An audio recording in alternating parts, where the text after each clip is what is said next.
Hi, everyone. This is the discussion portion of our presentation. And on the first slide, you're going to see issues relating to diversity and oppression.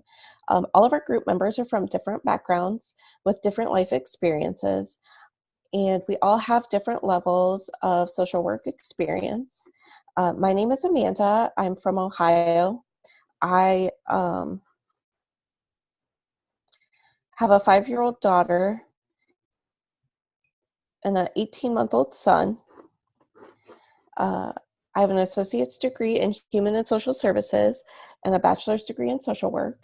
I've been a medical social worker for the last 4 years at a hospital, and I can relate to Susie as I find it hard to speak up at new jobs, and I do not want to ruffle any feathers at the new place, and I can often find myself getting taken advantage of in new settings.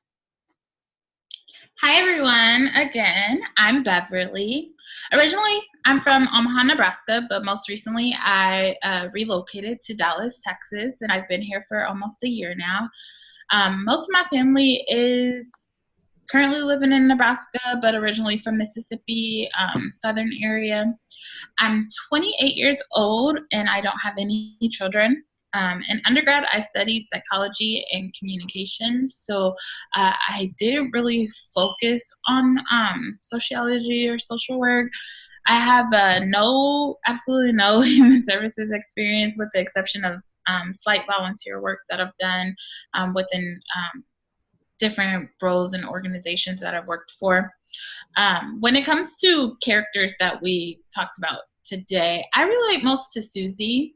I don't like when people eat my food without asking. So although I grew up with siblings and I don't mind sharing, the worst thing is when you have a taste for something and you go into your fridge and it's missing.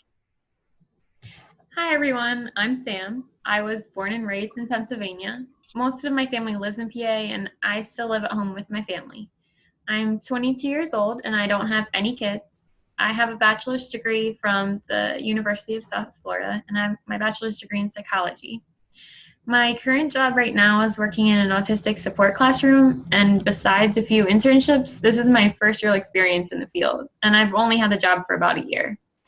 And in regards to our skit, I relate to Susie in that I'm relatively new to my job, while most of my coworkers have been there for years. So I tend to step back and let others take the lead. I'm not likely to step up and express any concerns or irritations I have with anyone.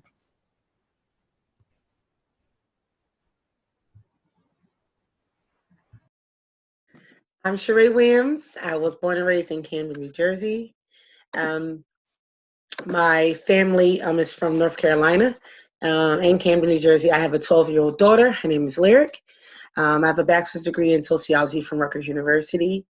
I've been in the social work field for 10 years. I'm a director for a domestic violence housing program.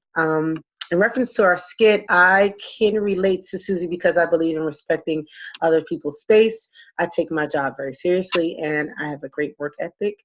I am likely to speak up after I've had enough of a situation, just like Susie did. However, I always keep in mind that it is not what you say, it's how you say it. So I always try to be aware of other people's feelings.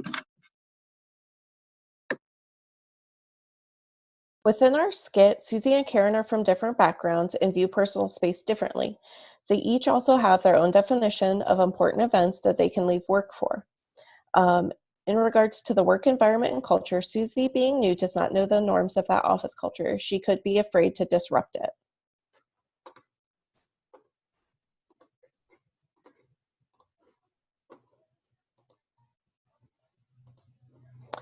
What techniques were used in the role play? In the first resolution scene, we demonstrated the nonviolent communications technique. You can clearly see how Susie framed her feelings to Karen by telling her exactly what need of hers is not being met and what Karen could do to help have her needs met. There was successful draft language on both sides by the end of the scene. In the second role play, we demonstrated common ground. In this scene, you can clearly see a mediator lay down ground rules. These rules were then breached by Susie and Karen. When Susie and Karen start speaking over each other, it is the mediator that needs to reel them in and help them regroup. You can also identify that both parties are listening to paraphrase and not to form a response. In this strategy, both parties felt like they were heard and their conflict was resolved when both Susie and Karen came to a mutual understanding.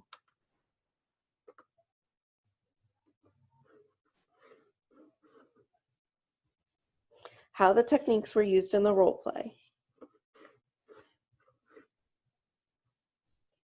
The nonviolent communication technique that was used in the first role play was initiated by Susie. She did not engage the jackal language that Karen was using. Susie clarified that Karen was saying by starting with, "Are you saying?" or "What I hear you saying." Susie continued to follow through with the giraffe language to form a trusting dialogue where they felt comfortable voicing their needs. The common ground scene was initiated with a mediator in place. Both parties had the chance to explain their view and come to a mutual understanding.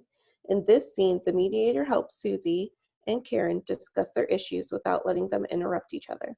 She helps facilitate a safe space for both parties to understand each other.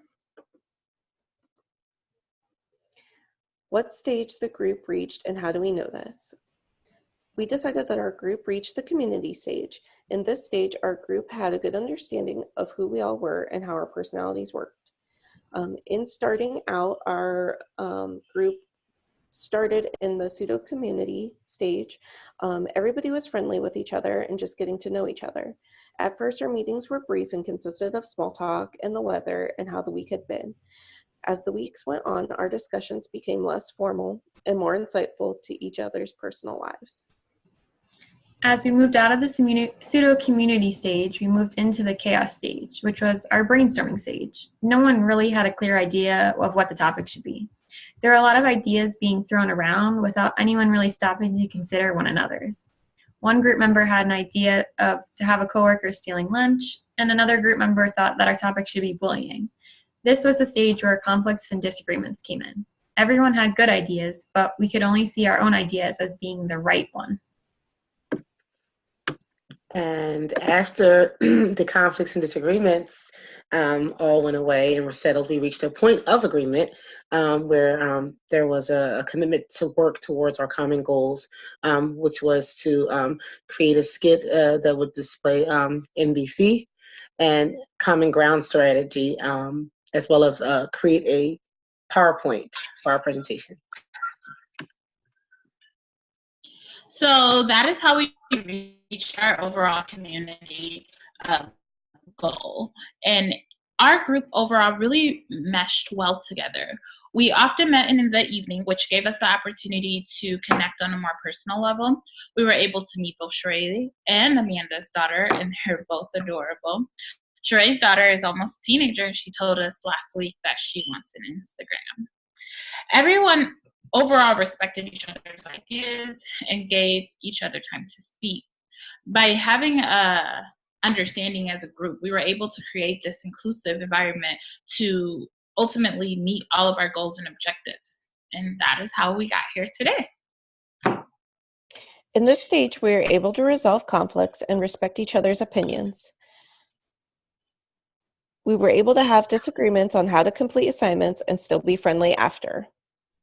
Thanks for watching, everyone. Thanks for watching.